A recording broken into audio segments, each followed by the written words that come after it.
Hi dears, happy new year. അപ്പോൾ ഞങ്ങൾ ഇന്ന് വീണ്ടും ലച്ചുവിന് ചോറ് കൊടുക്കാൻ വേണ്ടി വന്നിരിക്കുക കേട്ടോ. വീട്ടിനടുത്തത്തെ അമ്പലത്തിൽ ഗുരുവായൂർ പോയി വന്നതിന് ശേഷം പോകണമെന്ന് വിചാരിച്ചാണ്, പിന്നെ പോകാൻ പറ്റിയില്ല.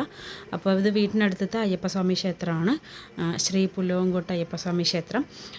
അപ്പോൾ എൻ്റെ അമ്മ ഇവിടെയാണ് ജോലി എടുക്കുന്നത്, പണിയെടുക്കുന്നത്. അപ്പോൾ അങ്ങനെ അവിടെ ചോറ് കൊടുക്കണമെന്നൊരാഗ്രഹം.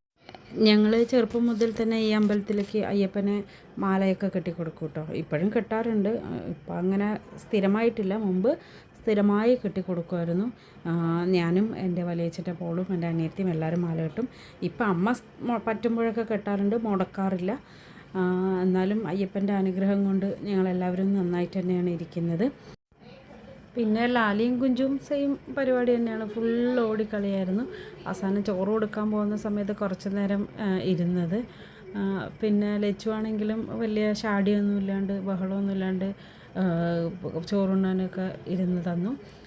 പിന്നെ വലിയ തിരക്കുണ്ടായിരുന്നു കേട്ടോ, നമ്മൾ പോകുന്ന സമയത്ത് തിരക്കുണ്ടായിരുന്നു.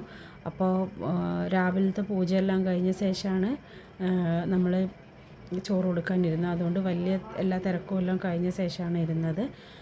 അപ്പോൾ ചോറും പായസവും ഉണ്ടായിരുന്നു. പിന്നെ പപ്പടവും പഴമെല്ലാം നമ്മൾ വീട്ടിൽ നിന്ന് തന്നെയാണ് കൊണ്ടുപോയത്, ഉപ്പുമെല്ലാം. പിന്നെ ഗുരുവായൂരിന്ന് ചോറ് കൊടുത്തതാണല്ലോ, അപ്പോൾ ഇവിടെ പിന്നെ ഒരു ഇതിൻ്റെ ഭാഗമായിട്ട് ഒരാഗ്രഹത്തിൻ്റെ പുറത്ത് കൊടുക്കുകയാണ്.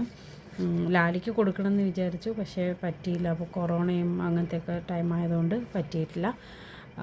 അപ്പോൾ ഞങ്ങളുടെ അങ്ങനെ ഒരു ആഗ്രഹം, എൻ്റെ ഒരു ആഗ്രഹം സാധിച്ചതിൻ്റെ സന്തോഷത്തിലാണ്. അതും ന്യൂ ഇയറിൻ്റെ അന്ന് തന്നെ. പിന്നെ ഈ മാസം അവസാനം ഇനിയിപ്പം ഉത്സവമാണ് ഇവിടുത്തെ, 8 ദിവസത്തെ പരിപാടിയാണ് ഉള്ളത്. അപ്പം 8 ദിവസവും പോകാൻ പറ്റണമെന്നാണ് ആഗ്രഹം. ഇപ്പോൾ അതിൻ്റെ പെയിൻ്റടിയും വർക്കുകളൊക്കെ പുറത്ത് നടക്കുന്നുണ്ട്.